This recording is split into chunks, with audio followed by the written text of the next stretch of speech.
आप सभी का इकोनॉमिक्स की इस कक्षा में स्वागत है।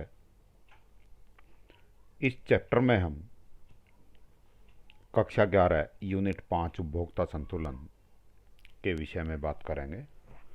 इस उपभोक्ता संतुलन वाले चैप्टर का ये थर्ड लेक्चर है। यदि इससे पहले आपने वो दोनों लेक्चर नहीं देखे हैं तो प्लीज़ पहले स्टूडेंट्स उन्हें देख लीजिएगा, तब आपको आगे कॉन्सेप्ट क्लियर होते हैं। चलिए आइए शुरू करते हैं। इस चैप्टर को शुरू करने से पहले हमने पहले क्या क्या पढ़ा है थोड़ा सा रिवाइज करते हैं। एक बार जान लेते हैं कि हमने पहले क्या क्या चीज़ें पढ़ी हैं।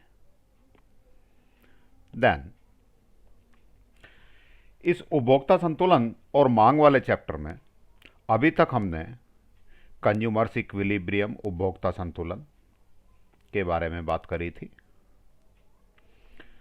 उपभोक्ता क्या होते हैं इसके बारे में बात करी थी। कोई उपभोक्ता वस्तुओं को कब खरीदेगा कब नहीं खरीदेगा वो किन किन तत्वों पर निर्भर करता है, वो ये 6 तत्व पढ़े थे। इसमें हमने यूटिलिटी के बारे में पढ़ा था कि यूटिलिटी क्या होती है, कि यूटिलिटी का क्या अर्थ है। इसके साथ साथ हमने सीमांत उपयोगिता पढ़ी। सीमांत उपयोगिता के साथ साथ हमने सीमांत उपयोगिता को समझने के लिए एक टेबल बनाई थी। इस टेबल में हमने टोटल यूटिलिटी, मार्जिनल यूटिलिटी, इन दोनों को पढ़ा, समझा, इन दोनों का आपस में संबंध भी देखा। मार्जिनल यूटिलिटी और टोटल यूटिलिटी, ये वाला टीयू और ये एमयू, इनका ग्राफ भी बना के हमने देखा था, अपने हाथ से भी बना के देखा था कि ग्राफ कैसे बनेगा। ये चीज़ें हमने समझी थी, इन दोनों का आपस में संबंध की बात करी थी। फिर हमने पढ़ा था घटती हुई सीमांत उपयोगिता, law of diminishing marginal utility का रूल का क्या नियम होता है, इस नियम की क्या क्या मान्यताएं हैं। इसके बाद हमने शुरुआत की थी सेकंड चैप्टर में, सेकंड लेसन में, या आप कह सकते हैं सेकंड लेक्चर में, उपभोक्ता संतुलन की। इस उपभोक्ता संतुलन में हमने मुद्रा की सीमांत उपयोगिता क्या होती है, उपभोक्ता संतुलन एक वस्तु की स्थिति में पढ़ा था और उपभोक्ता संतुलन दो वस्तुओं की स्थिति में पढ़ा था। इसको खूब अच्छे से, मुझे उम्मीद है आपको समझ आ गया होगा कि एक वस्तु की स्थिति में उपभोक्ता संतुलन आपसे पूछा जाता है तो आप क्या लिखेंगे, दो वस्तु की स्थिति में पूछा जाता है तो कैसे लिखेंगे, ये सब चीज़ें मैंने डिटेल बात करी थी। अब बात करते हैं आज हम तटस्थता वक्र या आईसी, क्या बोलते हैं इसको, IC, indifference curve. Indifference curve या आईसी वो कर्व है। इससे पहले हम थोड़ी सी बात करें यूटिलिटी की, जो हमने पिछले चैप्टर में पढ़ा था कि हमने कहा था कि हमारे लिए कोई चीज़ कितनी आवश्यकता को, हमारी आवश्यकता को संतुष्ट करती है, इसको हम यूटिल्स में नाप लेते हैं। ऐसा ही बात करी थी ना हमने यूटिल्स की। तो यूटिल्स में हमने क्या इसको संख्यात्मक मान दिया था, उसकी इकाई हमने कह दी यूटिल। और हमने जैसे एक एग्जांपल हम ले लें कि मुझे आइसक्रीम 8 यूटिल पसंद है ना, और कोल्ड ड्रिंक 5 यूटिल पसंद है। ऐसा मान के हमने उपभोक्ता संतुलन की पिछले लेक्चर में बात करी थी। लेकिन कुछ इकोनॉमिस्ट का ये कहना है कि हम उपयोगिता को संख्या में नहीं नाप सकते, है ना। आप बता सकते हैं कि आपको मैंगो कितने यूटिल पसंद है, तो थोड़ा सा क्रिटिसाइज होने वाली बात है, कुछ लगता है। तो यहाँ एक नया दृष्टिकोण, क्यों, क्योंकि उपयोगिता गुण है ना। जैसे ईमानदारी होता है, साहस होता है, साहस को आप 10 साहस है उसमें 65 साहस है ना, वो 80 ईमानदार है, ऐसा कर नहीं सकते केवल इनमें, क्योंकि ये गुणात्मक चीज़ें हैं और गुणात्मक होने से इनकी तुलना तो की जा सकती है कि एक्स की अपेक्षा वाई अधिक ईमानदार है, मुझे आइसक्रीम की अपेक्षा कॉफ़ी ज़्यादा पसंद है, तो ऐसे हम तुलना तो कर सकते हैं, लेकिन हम इनको संख्या के रूप में व्यक्त नहीं कर सकते। इस विचार को रखते हुए, इस विचार को दिमाग में रखते हुए हमने एक नया कॉन्सेप्ट बनाया, तटस्थता वक्र विश्लेषण।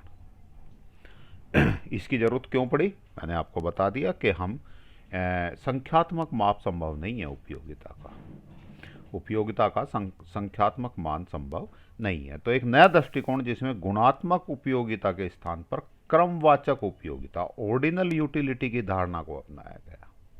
क्रमवाचक का अर्थ कि हम इस उपयोगिता को, वस्तुओं को क्रम में लिख सकते हैं कि जैसे मुझे सबसे ज़्यादा चाय पसंद है, उससे कम कॉफ़ी पसंद है, उससे कम आइसक्रीम पसंद है। इस तरह की बातें हम कर सकते हैं, लेकिन हम कभी भी ऐसा नहीं कह सकते कि हमें चाय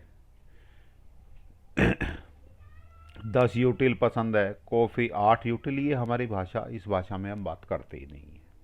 तो इसलिए एक नई अवधारणा के साथ, नए कॉन्सेप्ट के साथ हम ये लेक्चर अब शुरू कर रहे हैं कि आईसी तटस्थता वक्र ये क्या होता है। अधिमान अंधिमान वक्र, एनसीईआरटी में शब्द जो इस्तेमाल किया गया है इसके लिए, अंधिमान वक्र या तटस्थता वक्र, तो हम अदर बुक्स में है, हो सकता है आपके पेपर में तटस्थता वक्र भी लिखा मिल जाए, लेकिन उम्मीद है अंधिमान वक्र शब्द लिखा मिलेगा, क्योंकि एनसीईआरटी की बुक में यही शब्द इस्तेमाल किया गया। तो हमारे पेपर में ध्यान रखा जाता है कि पेपर में जो भी क्वेश्चन की लैंग्वेज बने वो एनसीईआरटी की लैंग्वेज हो। तो इंडिफरेंस कर्व है ना बेटा, इंडिफरेंस कर्व, तटस्थता वक्र और अंधिमान वक्र एक ही बात है, इसलिए हम दोनों ही इंग्लिश हिंदी दोनों में ही टर्म का इस्तेमाल करते हैं। अंधिमान वक्र वह वक्र है जो दो वस्तुओं के उन विभिन्न संयोगों को दर्शाता है जिनसे उपभोक्ता को समान संतुष्टि प्राप्त होती है। दो वस्तुएं हैं हमारे पास, तो उनके अलग अलग संयोग हो सकते हैं, अभी हम पढ़ेंगे एक टेबल में। अर्थात उपभोक्ता उन समूहों या संयोगों में तटस्थ रहता है। चलिए एक टेबल से इसको समझते हैं। ये टेबल, इसमें संयोग ए बी सी डी, एक संयोग हम थोड़ी देर के लिए कैप स्मॉल ए मान लेते हैं, एक संयोग ई मान लेते हैं। पहला संयोग मान लीजिए, एक एक्स स्टूडेंट है, उसके पास 20 मैंगोज हैं। कितने मैंगो हैं? 20 मैंगो हैं और 0 बनानाज। अब हम उस बच्चे से कहते हैं, उससे कहते हैं कि भाई आप हमें 10 मैंगो दे दो, हम आपको एक बनाना दे देते हैं। बच्चा सोचेगा, सोच के उसको लग रहा है कि 10 आम मैं खो दूँ, इसके बजाय एक बनाना मिलेगा, घाटे का सौदा है, मना कर दिया मान लीजिए उसने। ये तो अपनी अपनी चॉइस है, हम अभी ये मान के चल रहे हैं कि उस बच्चे ने मना कर दिया। हम कहते हैं 10 के बजाय भाई 7 आम में ले ले एक केला, तब भी मना करता है। हम उसको कहते हैं कि भाई 5 आम, 5 मैंगो हमें दे और एक केला दे देंगे। वो इस कंडीशन पे तैयार हो जाता है। उसको लगता है कि भाई आम तो मेरे पास 20 हैं, 5 कम भी हो जाएंगे तो कोई बड़ी बात नहीं है, 15 आम से भी मुझे मैंगो का टेस्ट तो मिलेगा, एक केले का भी टेस्ट मिलेगा। तो वो 5 मैंगो के बदले एक बनाना एक्सेप्ट कर लेता है। ये हो गई उसकी सेकंड कंडीशन। अब हम उसको कहते हैं, जब उसके पास ये स्थिति है, अब इस स्थिति में हम कहते हैं कि भाई चलो 5 मैंगो दिए थे आपने, एक बनाना हमने दे दिया आपको, अब फिर 5 दे दो, एक बनाना और दे देंगे। वो बच्चा मना कर देता। क्यों? क्योंकि अब उसके पास केले का स्वाद लेने के लिए एक केला तो आ ही गया ना। अब उसको 5 मैंगो दे के एक बनाना लेना घाटे का सौदा लगता है। फिर हम कहते हैं चलो 4 ले लो, 4 आम में ले लो, वो तब भी मना करता है। फिर हम 3 आम में वो मान लीजिए मान लेता है चलो भाई 3 ही तो आम देने हैं, एक बनाना और मिल जाएगा। इट मीन्स अब उससे हमने 3 बनाना ले लिए, उसको एक एप्पल 3 मैंगोज ले लिए, एक बनाना दे दिया। अब उसके पास क्या कंडीशन होगी? 12 आम, 2 केले। अगली कंडीशन इसी तरह से, अब वो अगले केले के लिए, तीसरे केले के लिए 3 बनाना भी देने को तैयार नहीं है। अब कितने दे रहा है वो? केवल 2। तो तीसरी कंडीशन हो गई 10 आम, 3 केले, 9 आम। अगले जो फोर्थ बनाना है उसके लिए केवल एक ही मैंगो देता है वो। तो 9 मैंगोज एंड 4 बनानाज। ये 4 कंडीशन हो गई उसके लिए। इन चारों कंडीशन में वो समान संतुष्टि रखता है, क्योंकि उसकी चॉइस है क्या ले ले, तो समान संतुष्टि है। यदि हम ये कहें उसके सामने, दूसरे शब्दों में हम इस तरह से समझ सकते हैं कि उसके उसके सामने हम कंडीशन रखते हैं कि या तो ए कंडीशन ले लो। ए कंडीशन मीन्स 15 + 1, 15 मैंगो, एक बनाना, या 12 + 1, या 10 + 3, 12 + 2 सॉरी 10 + 3, या 9 + 4। इन दोनों में से, इन सारी कंडीशंस में से तुम्हें कौन सी चीज़ें चाहिए, कौन सा संयोग चाहिए? तो वो कहता है कि सर कोई सा भी दे दो, मुझे तो बराबर ही संतुष्टि मिलेगी, सारे ही मेरे लिए तो एक जैसे ही हैं। जहाँ यहाँ केला बढ़ रहा है तो आम कम हो गया, तो संतुष्टि ना उसकी बढ़ी ना उसकी घटी। यहाँ फिर केला बढ़ता है तो फिर आम और कम हो गया, या यहाँ पे केला कम होता है तो आम बढ़ जाते हैं। वो ये संयोग उस बच्चे के लिए समान संतुष्टि देते हैं। अब समझ आई बात? दोबारा से एक बार परिभाषा की बात करते हैं। अंदिमान वक्र वह वक्र है, अब इसका ग्राफ बनाएंगे तो वो वक्र बन जाएगा जो दो वस्तुओं के उन विभिन्न संयोगों को दर्शाता है जिनसे उपभोक्ता को समान संतुष्टि प्राप्त होती है।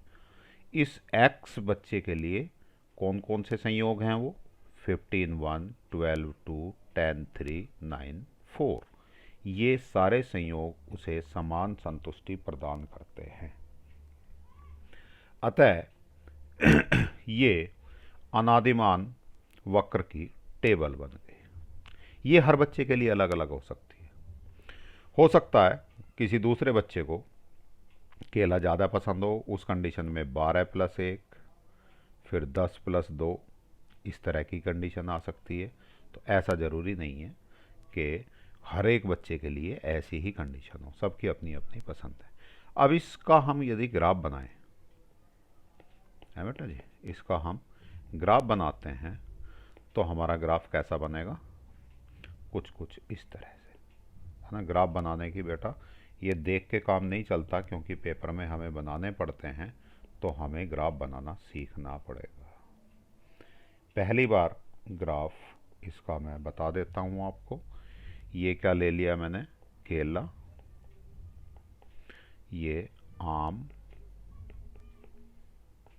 ये मूल बिंदु हो गया हमारा। एक केला, कितने आम? 15 आम, है ना। 5 10 15, एक पॉइंट ये हो गया मेरा। दूसरा पॉइंट, 2 केले, 12 आम। तीसरा पॉइंट, 3 केले और 10 आम, और फिर 4 केले, 9 आम, अर्थात ये कुछ कुछ ऐसा बनेगा। अब आपको डायग्राम कॉपी में या एग्ज़ाम में कैसे बनाना है, ऐसे नहीं बनेगा। ये डायग्राम सीधा सीधा आपको एक तरह से ही बना देना है कि एक आप स्ट्रेट लाइन ऐसे खींचेंगे, ये एक्स अक्ष हो गया, ये वाई एक्सिस हो गया, ये मूल बिंदु हो गया, और आप इसको ऐसे बना देंगे। यहाँ लिख देंगे आईसी इंडिफरेंस कर्व। तो ये आईसी कर्व बन गया हमारा। देन आगे पढ़ें। IC assumptions of IC analysis. IC में क्या क्या चीज़ें हम मान कर रहे हैं। ये माना जाता है कि उपभोक्ता की मौद्रिक आय दी हुई है, उसमें कोई परिवर्तन नहीं होता। यहाँ उपभोक्ता खरीद रहा है इनको, अब उसको फ्री में नहीं मिल रही है चीज़ें, तो वो इनसे एक निश्चित आय में ये खरीद पाता है, और उसकी आय फिक्स है, ना आय कम हो रही है और ना उसमें बढ़ोतरी हो रही है ना। बढ़ोतरी होती तो क्या होता, वो 15 एक के बजाय क्या कर सकता था, 30 2 भी रख सकता था, या केला एक ही रखता और इधर आम 18 भी ले सकता था। लेकिन नहीं, वो अपनी आय में केवल यही संयोग खरीद सकता है, यही मान के आगे बात हो रही है। दूसरी एजम्पशंस, उपभोक्ता अपनी आय ऐसी वस्तुओं पर खर्च करता है जो एक दूसरे के प्रतिस्थापक होती हैं। मीन्स प्रतिस्थापक वस्तुएं कौन सी वस्तुएं होती हैं, अभी नेक्स्ट वाले में डिटेल में पढ़ेंगे हम, जिनको एक के स्थान पर दूसरे को प्रयोग किया जा सकता है, जैसे चाय और कॉफ़ी। एक सी ही बात है, थोड़ा सा ही अंतर है। आप अपने यहाँ जो गेस्ट आते हैं उन्हें चाय दे दें या कॉफ़ी दे दें, बराबर ही बात है ना। पेप्सी और कोक, तो ये सब कैसी वस्तुएं हैं, प्रतिस्थापक, जो एक के स्थान पर जिनमें एक के स्थान पर दूसरे को उपयोग किया जा सकता है। आपके साबुन के बहुत सारे ब्रांड आते हैं, लाइफबॉय या लक्स और हमाम, इन दोनों को ये प्रतिस्थापक साबुन है। तो उपभोक्ता अपनी आय ऐसी वस्तुओं, दोनों वस्तुएं कैसी होनी चाहिए, जैसे हमने यहाँ लिया बनाना और मैंगो, दोनों फ्रूट ही हैं, बच्चे खाते ही हैं। उपभोक्ता का दोनों वस्तुओं के लिए अधिमान पूर्णतया स्पष्ट है, क्लियर होना चाहिए उसे कि कौन सी चीज़ कितनी पसंद है। किसी वस्तु की अधिक मात्रा उपभोक्ता को सदैव अधिक संतुष्टि प्रदान करती है, इसे उस वस्तु का एक दिष्ट अधिमान कहा जाता है, मोनोटोनिक प्रेफरेंस। इसको एक बार समझ लेते हैं। मान लीजिए आपके पास हम लेते हैं ऑरेंज और एप्पल का एग्जाम्पल ले लेते हैं। मान लीजिए ऑरेंज आपके पास, एक ऑरेंज 3 एप्पल, दूसरी कंडीशन में 2 ऑरेंज 3 एप्पल, तो निश्चित रूप से फिर इसमें सोचना ही नहीं है, ये संयोग ज़्यादा पसंद आएगा उपभोक्ता को। क्यों? क्योंकि एक चीज़ कम हुए बिना उसको दूसरी वस्तु अधिक मिल रही है। तो किसी वस्तु की अधिक मात्रा, एक वस्तु की मात्रा बढ़ जाए और दूसरे की मात्रा कम ना हो, बिना कम किए दूसरे वस्तु की अधिक मात्रा यदि मिल रही है, तो वो उपभोक्ता उसी संयोग को लेना पसंद करेगा। इसको हम कहते हैं एक दिष्ट अधिमान या मोनोटोनिक प्रेफरेंस। ये एग्जाम्पल इसमें मैंने बताया भी है। उपभोक्ता कम वस्तु के बजाय अधिक वस्तु लेना पसंद करता है, जैसे 8 7 8 8, ये दो संयोग हैं, तो निश्चित रूप से ये सेकंड वाला संयोग लेना पसंद करेगा, क्योंकि पहले संयोग में 8 वस्तुएं थी उसके पास, बिना एक भी वस्तु कम किए हुए दूसरे संयोग से उसे एक वस्तु प्लस हो गई है, तो इसमें ज़्यादा वस्तुएं मिल रही हैं और कम कुछ भी नहीं हो रहा, तो ये वाला बंडल लेना वो पसंद करता है। नेक्स्ट अजम्पशंस, उपभोक्ता विवेकशील है, समझदार है ना, वो अपने निर्णय कर सकता है। जो आप कह सकते हैं विक्षिप्त व्यक्ति है, पागल है, उस व्यक्ति पर ये नियम लागू नहीं होता है ना। वो तो ज़्यादा भी चीज़ जो कम वाली भी ले सकता है, या वो अपने बारे में ढंग से नहीं सोच पाता। देन यहाँ आप दोबारा इस टेबल पे आते हैं। इस टेबल में हमने ये संयोग तो हमने पढ़ लिए है ना। इस टेबल को जब हम पढ़ रहे थे तो हमने 2-3 चीज़ें पढ़ी। पहली बात हमने संयोग की, ठीक हो गई बात। दूसरी बात क्वांटिटी ऑफ एक्स, इसको क्या लिखा हमने, Q x, quantity of x. यहाँ एक्स वस्तु है, ये वस्तु हमने केले मान लिया था। दूसरी third column is Q Y, quantity of Y, Y वस्तु है ये, तो आम मान ली हमने वाई वस्तु। एक ये लिखा है, एक ये तीसरा कॉलम जिसको हमने अभी तक नहीं देखा, एम आर एस, सीमांत प्रतिस्थापन दर। ये क्या होती है देखिएगा। इसने यहाँ से यहाँ तक आने में कितने केले कम किए, कितने आम कम किए? 3। इसके बजाय इसको माइनस तो कम तो हुए 3 और बढ़े कितने, केले कितने बढ़ गए? 1। 3:1। इसको हम लिखेंगे 3:1। यहाँ तक आने में कितने आम कम हुए इसके? 2। यहाँ से यहाँ तक कितने केले बढ़े? 1। तो ये हो गया 2:1। यहाँ से यहाँ तक है ना, नेक्स्ट केले के लिए जो मैं अभी कहानी बता रहा था, एक केला लेने के लिए कितने आम कम किए इसने? 1। तो 1:1। इसको हम कहते हैं सीमांत प्रतिस्थापन दर। इसकी परिभाषा की बात करें, क्या होती है? सीमांत प्रतिस्थापन दर मार्जिनल रेट ऑफ सब्स्टिट्यूशन, एक चीज को हटा के दूसरी चीज लगाना, है ना, प्रतिस्थापन।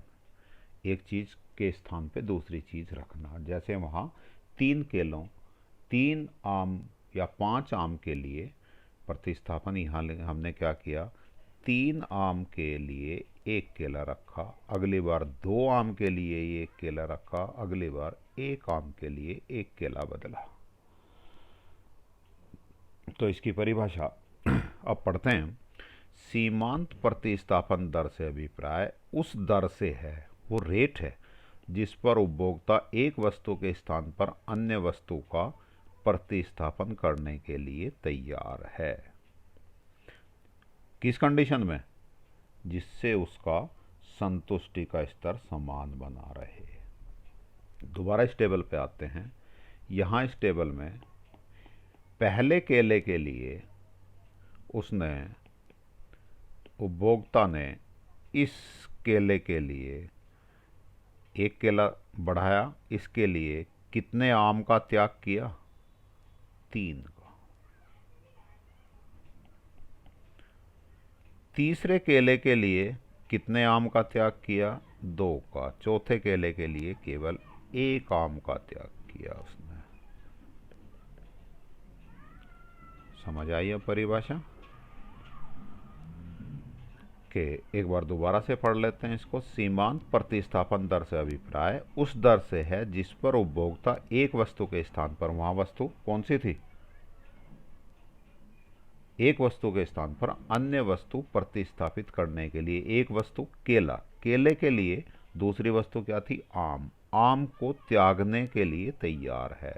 कितने आम त्यागने के लिए तैयार है? जैसे वहां पर 1 केले के लिए शुरू में 3 आम त्यागे थे, दूसरे केले के लिए 2 आम त्यागे, तीसरे केले के लिए कितने आम त्यागे? 1 ही आम त्यागा। वो भी किस कंडीशन में? जब उसका संतुष्टि का स्तर समान बना रहे। देन अब ये आईसी, अंतिमान वक्र, जो हमने बनाया था अभी, ये वाला,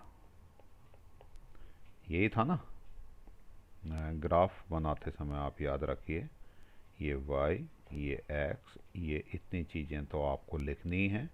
यहाँ गुड या वस्तु x, यहाँ वस्तु y, ये आपको लिखना होता है। अंतिमान वक्र बाएं से दाएं नीचे की ओर ढलवा होता है। ये मेरी लेफ्ट साइड हो गई, ये मेरी राइट साइड हो गई। जब मैं लेफ्ट टू राइट चल रहा हूं तो नीचे की तरफ जा रहा हूं, ऐसा ही हो रहा है। यहां से यहां जाने पर लगातार नीचे गिर रहा हूं, लेफ्ट भी चल रहा हूं, राइट भी चल रहा हूं, लेकिन साथ साथ में नीचे की तरफ जा रहा हूं। तो ढलवा होता है, ढलाव है ना नीचे की तरफ।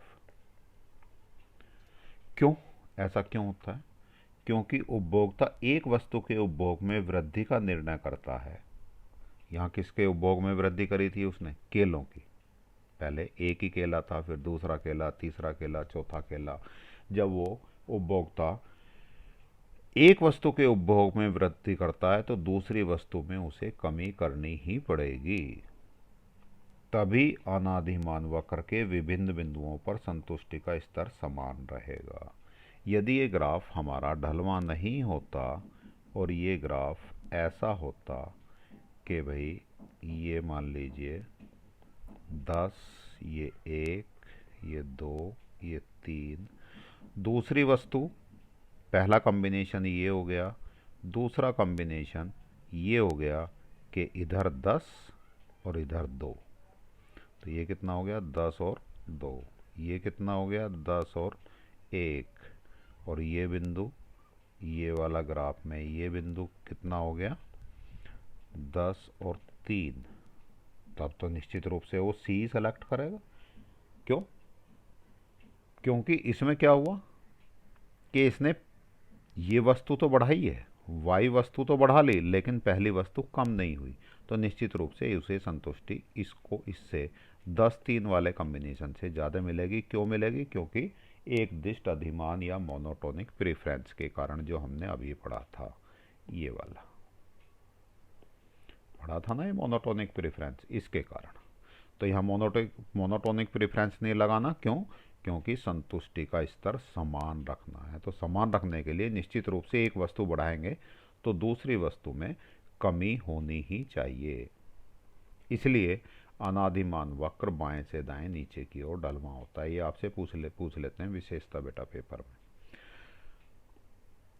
अनादिमान वक्र मूल बिंदु की ओर कॉन्वेक्स होता है। इसको एक बार समझ लीजिए, कॉन्वेक्स का क्या अर्थ है।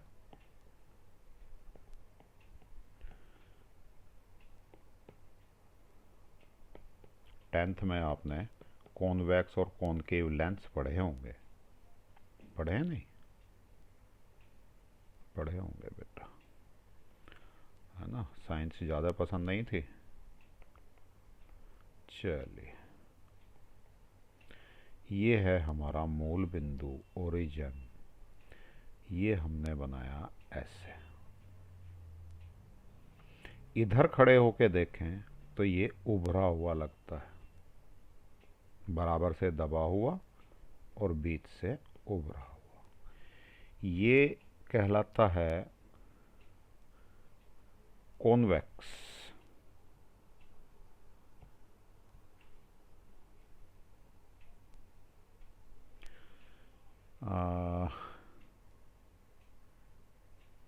कहाँ गड़बड़ हुई भाई? हाँ जी, कॉन्वेक्स आपको 10th का रिवाइज करवा देता हूँ अभी। ये हमारी लाइन थी और ये वाला इधर पेंट है, तो ये कौन सा लेंस था? कॉन्वेक्स। और यदि इस तरह का लेंस था तो ये था कॉनकेव। केव मीन्स गुफा, बाहर से उभरा हुआ और बीच से अंदर दबा हुआ। कॉन्वेक्स इसका उल्टा होता है, यहाँ से दबा हुआ और यहाँ से उभरा हुआ। इसको उन्नतोदर भी बोलते हैं। उन्नत मीन्स उभरा हुआ। घटती हुई, ऐसा क्यों होता है ना? बाएं से दाएं ऐसे भी तो हो सकता था, ये सीधी लाइन भी तो हो सकती थी, लेकिन नहीं, ये इस तरह से बीच में से उभरा हुआ है, दोनों तरफ से दबा हुआ है। ऐसा क्यों होता है? क्योंकि घटती हुई MRS यानी सीमांत प्रतिस्थापन दर के कारण यह मूल बिंदु की ओर उन्नतोदर होता है। घटती हुई MRS का अर्थ क्या है? यहाँ MRS है 3.1, फिर 2:1, फिर 1:1। तो ये लगातार क्या हो रही है? 3 से 2, 2 से 1, और तो लगातार घटने के कारण ये मूल बिंदु की ओर उन्नतोदर या कॉन्वेक्स होता है। तीसरी विशेषता इसकी, ऊंचा अर्थात दाईं ओर का आईसी संतुष्टि के उच्च स्तर को प्रकट करता है। एक आईसी और बनाना पड़ेगा हमें बेटा। एक ही व्यक्ति के बहुत सारे आईसी हो सकते हैं। कैसे कैसे? जैसे ये हमने आईसी बनाया एक आईसी और बनाता हूँ, ये वाला आईसी हो सकता है उस व्यक्ति का। एक आईसी और बनाता हूँ, ये IC1, ये IC2, ये IC3। यहाँ पे मैं 1 2 3 4 5, यहाँ पे 10 15 20 25। एक कंडीशन लेते हैं हम, ये वाली स्थिति। इस आईसी पर ये बिंदु क्या कह रहा है, 20 + 1। इसी पे सीधे चलें तो ये बिंदु क्या कह रहा है, 20 + 3। इसी पे सीधे चलें, ये डॉट क्या कह रही है, 20 + 5। सबसे ज़्यादा संतुष्टि कहाँ मिलेगी उपभोक्ता को, 20 + 1, 20 + 3, 20 + 5। एक दिष्ट अधिमान लगा दो, ये चीज़ ज़्यादा मिल रही है, बिना पहले कम हुए दूसरी बढ़ रही है, तो सबसे ज़्यादा संतुष्टि यहाँ मिलेगी। अर्थात जो थर्ड आईसी है इस पर संतुष्टि ज़्यादा हो गई इसी बिंदु पे, सेकंड आईसी पे इससे कम हो गई, फर्स्ट आईसी पे और कम हो गई। अर्थात इस आईसी से उपभोक्ता यहाँ जाए तो ज़्यादा संतुष्टि मिलेगी, यहाँ जाएगा तो संतुष्टि कम मिलेगी। तो ऊंचा आईसी ये किधर का है, राइट हैंड साइड है ना, तो ये या तो इसको आप ऊंचा भी कह सकते हैं, इसको दाईं तरफ का या राइट हैंड साइड आईसी बोल सकते हैं। जितना दाईं तरफ होगा उतना ही संतुष्टि ज़्यादा देगा। अब क्यों देगा, टेक्निकल लैंग्वेज वैसे तो आप समझ गए। दाईं ओर के वक्र पर पहली वस्तु का उपयोग घटाए बिना दूसरी वस्तु अधिक मिलती है। अर्थात एक दिष्ट अधिमान, ये बेटा अधिमान है वर्ड, अभिमान नहीं, एक दिष्ट अधिमान के कारण। अब ये देखिएगा फोर्थ इसकी विशेषता, दो आईसी कभी भी एक दूसरे को नहीं काटते। यदि मान लीजिए दो आईसी एक दूसरे को, एक दोबारा डायग्राम बना के देखते हैं, दो आईसी एक दूसरे को यदि हम काट भी दें तो क्या होगा, है ना। तो यदि वो अजम्पशंस हमारी पूरी नहीं उतरती है तो फिर हम इसको गलत मानेंगे। एक आईसी ये, दूसरा आईसी ये मान लेते हैं, ठीक हो गई बात। तो ये वाला आईसी मैं कौन सा मान लूँ, IC1, ये वाला आईसी कौन सा मान लूँ, IC2। जो थर्ड पॉइंट था वो कह रहा है राइट हैंड साइड वाले आईसी पर अधिक संतुष्टि, इस पर अधिक संतुष्टि मिलनी चाहिए मुझे, इस पर कम संतुष्टि मिलनी चाहिए। लेकिन ये जो दोनों जहाँ जिस बिंदु पे काट रहे हैं इस बिंदु पे तो समान ही संतुष्टि मिलेगी। यहाँ तो ठीक है, यहाँ पे क्या कंडीशन आ जाएगी, ये वस्तु तो एक ही रहेगी और ये मान लीजिए 20 है, तो ये ये 1 और यहाँ मान लीजिए 3 है ये, तो इससे इतनी बढ़ गई ये वस्तु और यहाँ 20 ही रही, तो इन दोनों में तो ठीक हो गई, यहाँ ज़्यादा संतुष्टि मिली है हमें। लेकिन यहाँ पर संतुष्टि समान मिलेगी, मान लीजिए ये 5 है और ये भी 5 है, तो इस आईसी को देखें यही बिंदु रहेगा, ये आईसी देखें यही बिंदु रहेगा, दोनों के लिए 5 5, अर्थात दोनों आईसी पे कैसा संतुष्टि का स्तर समान, और समान संतुष्टि का स्तर, दोनों आईसी का समान संतुष्टि स्तर नहीं हो सकता, इसलिए ये कभी भी नहीं काटेंगे, क्योंकि कटान बिंदु दोनों का समान संतुष्टि स्तर बताता है, जो कि संभव नहीं है। क्यों, क्योंकि इससे पहले वाली कंडीशन में ही हमने पढ़ा कि दाईं तरफ का आईसी ज़्यादा संतुष्टि देता है बजाय बाईं तरफ के आईसी से। बजट रेखा की बात करें अब हम, ये बेटा जी ये जो चार इसकी विशेषताएं हैं, इन चारों विशेषताओं को कई बार तो पेपर में ये पूछ लेते हैं कि कोई 3 विशेषताएं लिखो, कई बार वो खुद विशेषताएं लिख देते हैं और आपसे पूछ लेते हैं इसका क्या कारण है। जैसे उन्होंने क्वेश्चन में बना दिया, अनादिमान वक्र बाएं से दाएं नीचे की ओर ढलवां होता है, और आगे लिख दिया क्यों। तो फिर आपको क्या जवाब देना है, ये वाला। तो आपको चारों विशेषताएं भी याद करनी पड़ेंगी और उनके कारण भी याद करने पड़ेंगे। नेक्स्ट आगे टॉपिक पे चलते हैं हम। बजट रेखा। बजट रेखा वह रेखा है जो दो वस्तुओं के विभिन्न संयोगों को दर्शाती है जिसे उपभोक्ता अपनी दी हुई आय और कीमतों पर खरीद सकता है। यहाँ क्या मान लिया हमने, आय भी उसकी फिक्स है और वस्तुओं की कीमत भी फिक्स है। बजट रेखा एक उपभोक्ता द्वारा दी गई कीमतों और आय के आधार पर दो वस्तुओं की व्यय की सभी संभावनाओं को दर्शाती है। पहले एक टेबल से समझते हैं कि इस टेबल में, हाँ जी, आय कितनी है उपभोक्ता की, आय मान लीजिए उसकी 8 रुपये है। पहली वस्तु आम है जिसकी कीमत कितनी है बेटा, 2 रुपये। दूसरी वस्तु केला है जिसकी कीमत 1 रुपये है। अब वो 8 रुपये में कैसे कैसे खरीद सकता है ये हमें देखना है। 8 रुपये, यदि वो सारे केले ही खरीदे तो कितने, 8 केले खरीद सकता है। ऐसा ही होगा, 8 रुपये के 8 केले हो गए। आम कितने खरीदेगा वो, 0। तो इसका मतलब पहला कॉम्बिनेशन जो वो 8 रुपये में खरीद सकता है, 0 आम और 8 केले।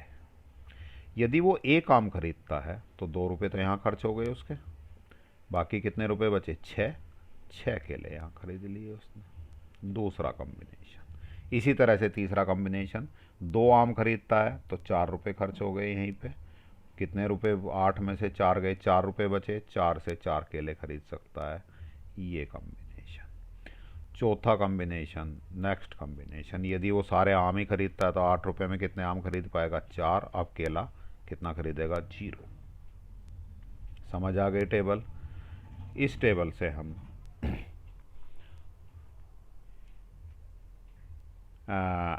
एक ग्राफ भी बना सकते हैं। वो ग्राफ ऐसा बनेगा, ये सिंपल सा।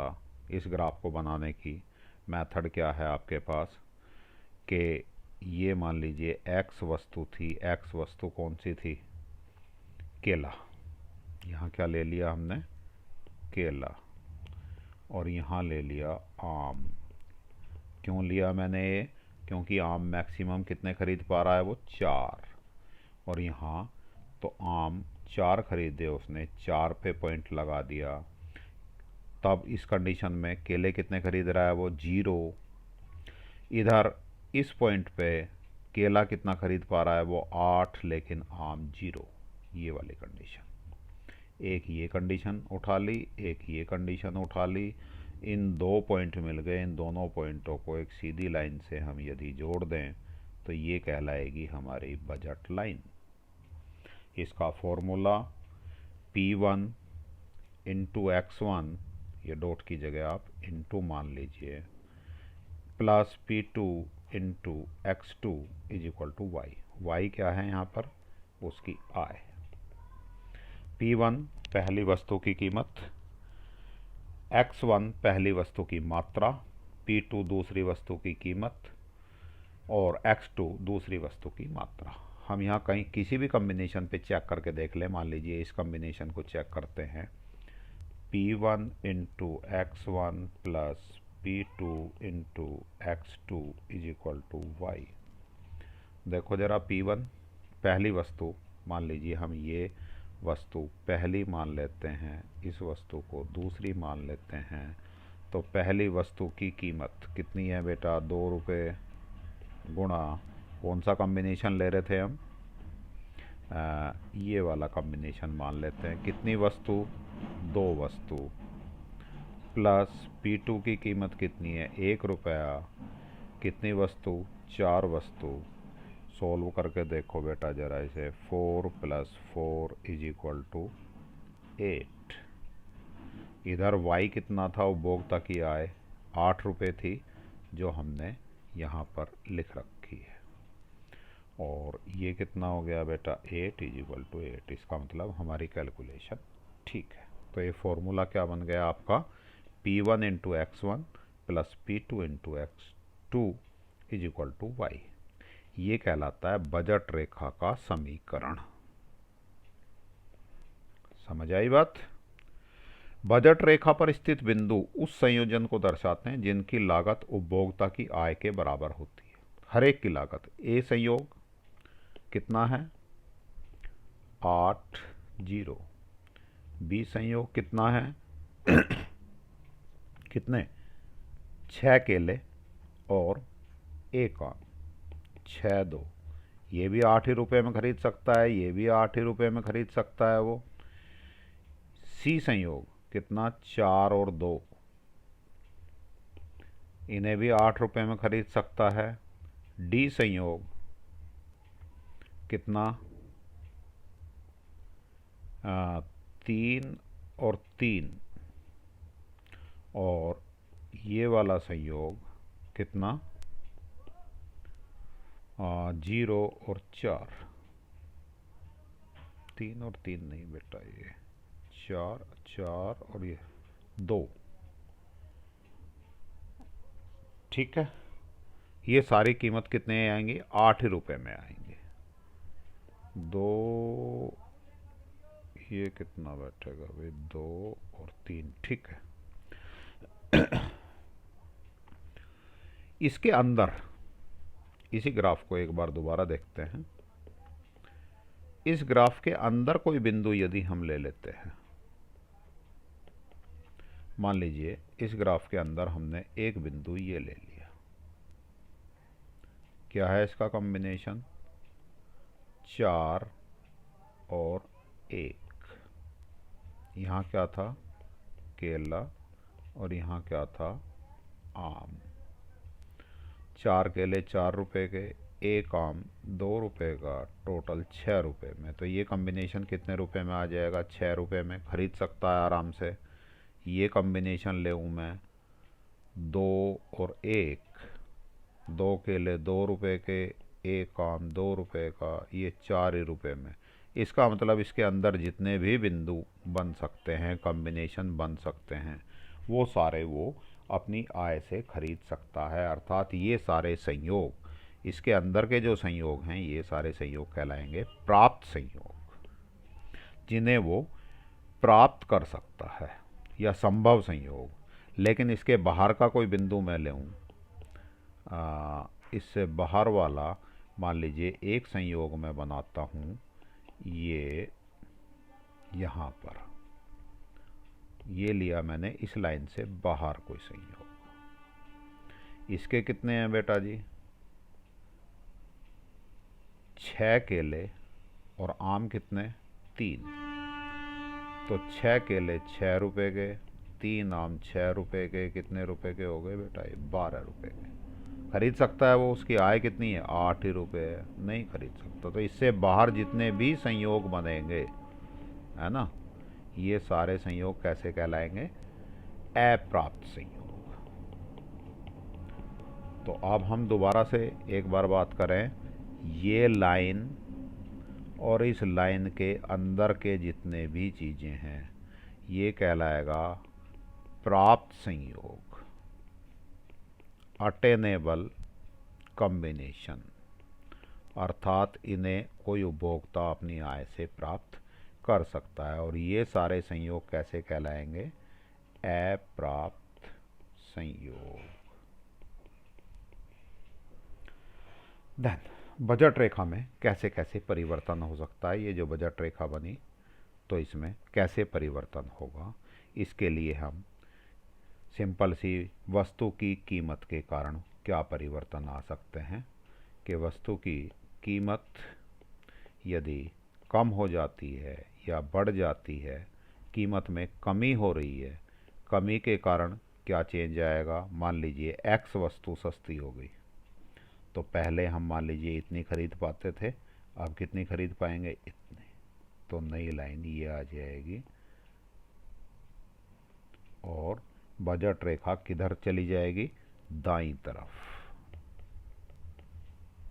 वाई वस्तु, ये वाली वस्तु सस्ती हो गई, पहले इतनी खरीद पाते थे, अब कितनी खरीद पा रहे हैं? इतनी और फालतू खरीद पा रहे हैं, इतनी खरीद ली।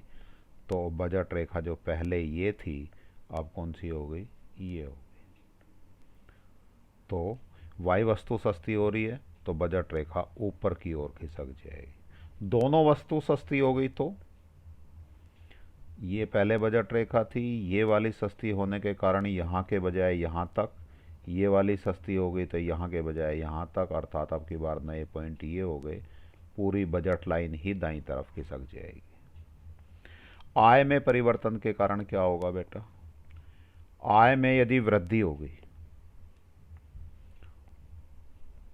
ये बजट रेखा थी, आय बढ़ गई, बजट रेखा दाईं ओर खिसक जाएगी।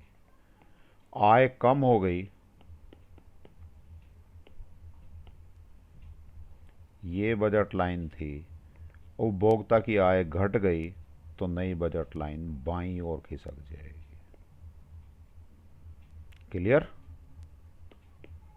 देन बजट समूह।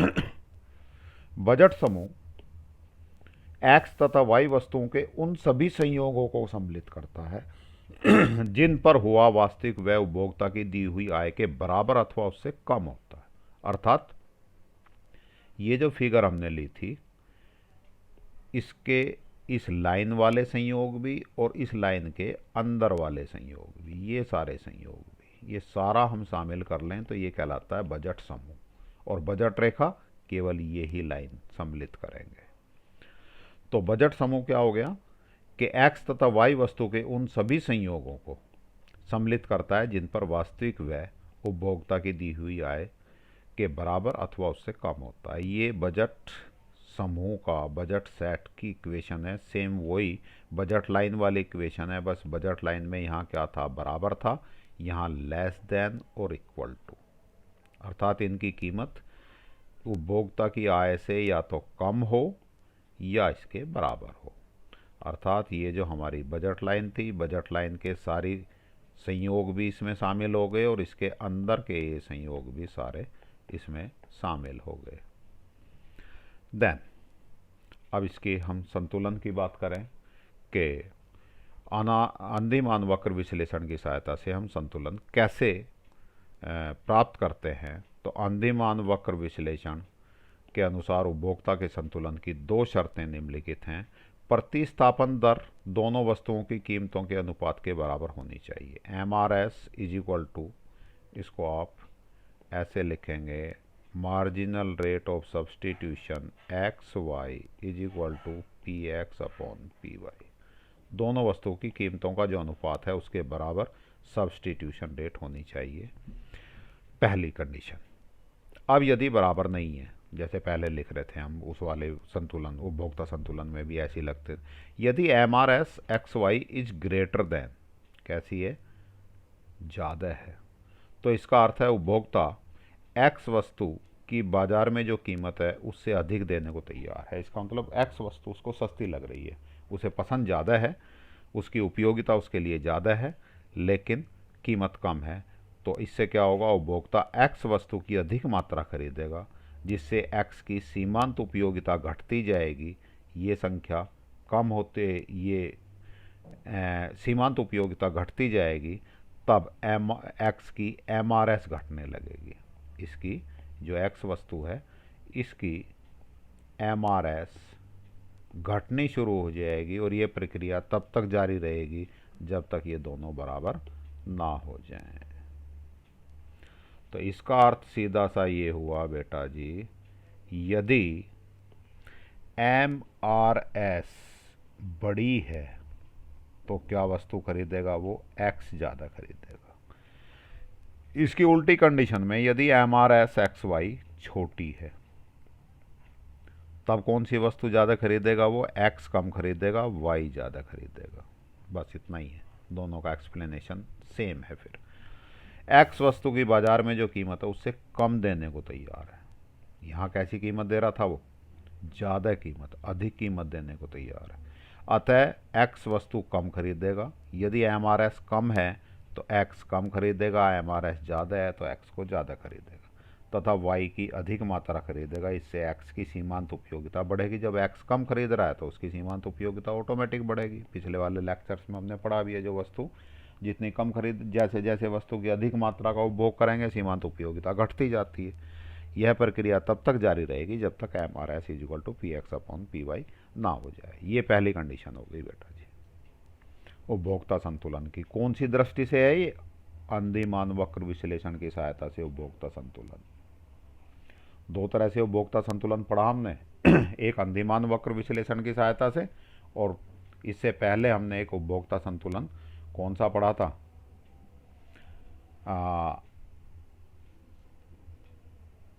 ये वाला, ये उपभोक्ता संतुलन एक वस्तु की स्थिति, ये दो पढ़े थे हमने सीमांत उपयोगिता विश्लेषण की सहायता से। समझ आई बात? तो दो तरह से कंज्यूमर इक्विलिब्रियम, ये कौन सी दृष्टिकोण से है? सीमांत उपयोगिता दृष्टिकोण से, MUX ये वाले फॉर्मूले से। और आपकी बार IC दृष्टिकोण से पढ़ रहे हैं। दो तरह का उपभोक्ता संतुलन हो गया। तो इसमें आपने पहली कंडीशन पढ़ ली, MRS is equal to P X upon P Y होना चाहिए। इसमें यदि ये बड़ा है तो फिर X ज़्यादा खरीदेगा, यदि ये छोटा है तो Y ज़्यादा खरीदेगा, और ये तब तक खरीदता रहेगा जब तक दोनों बराबर नहीं हो जाते। इसकी दूसरी कंडीशन, सीमांत प्रतिस्थापन दर घटती हुई होनी चाहिए। यदि सीमांत प्रतिस्थापन दर घटेगी नहीं तो वो X की कितनी भी मात्रा खरीद ले और वो MRS नहीं घटेगी तो उपभोक्ता कभी भी संतुलन प्राप्त नहीं कर पाएगा। देन इसके क्वेश्चंस की बात करें, यहाँ तक के क्वेश्चन हमने पिछले लेक्चर्स में डिस्कस कर लिए थे। अंदिमान वक्र से क्या अभिप्राय है? डेफिनेशन है, मैंने ऊपर बता दी। उपभोक्ता का एक तिष्ट अधिमान को परिभाषा, मोनोटोनिक प्रेफरेंस, ऊपर बार बार जिक्र किया है, परिभाषा मिल जाएगी आपको। सीमांत प्रतिस्थापन दर को परिभाषित कीजिए, ये वाली भी डेफिनेशन है इसमें। सीमांत प्रतिस्थापन दर, ये वाले डेफिनेशन बेटा। इसके बाद हम बात करें बजट रेखा क्या होती है। डेफिनेशन, बजट रेखा का समीकरण मैंने अभी बताया ही था आपको, P1 into X1 plus P2 into X2 is equal to Y, उपभोक्ता की आय। उपभोक्ता संतुलन से आपका क्या अभिप्राय है? तटस्थता वक्र विश्लेषण। तटस्थता वक्र विश्लेषण कौन सा हो गया? ये IC की दृष्टि से उपभोक्ता संतुलन को समझाइए, जो हमने अभी अभी पढ़ा है। ये वाला, ये दूसरी कंडीशन पढ़ी थी, ये पहली कंडीशन पढ़ी थी, और ये पहली कंडीशन की दो सब कंडीशंस भी पढ़ी थी। तो आपका ये चैप्टर पूरा हुआ। आप इसका होमवर्क करिएगा, कुछ समझ ना आए आप पूछ सकते हैं। चलिए आज का लेसन यहीं ख़त्म करते हैं। आपने मेरी बातें ध्यान से सुनी, इसके लिए आपका धन्यवाद, शुक्रिया। आपका दिन शुभ हो।